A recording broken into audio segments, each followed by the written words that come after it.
நீங்க என்ன கேங்ஸ்டரா நீங்க?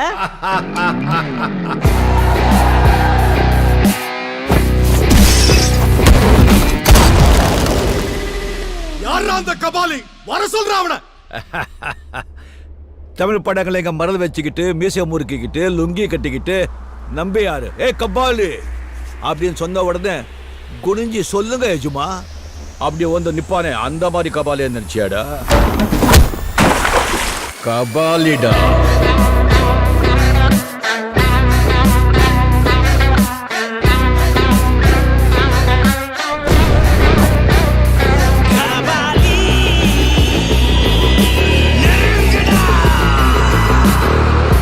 மகிழ்ச்சி.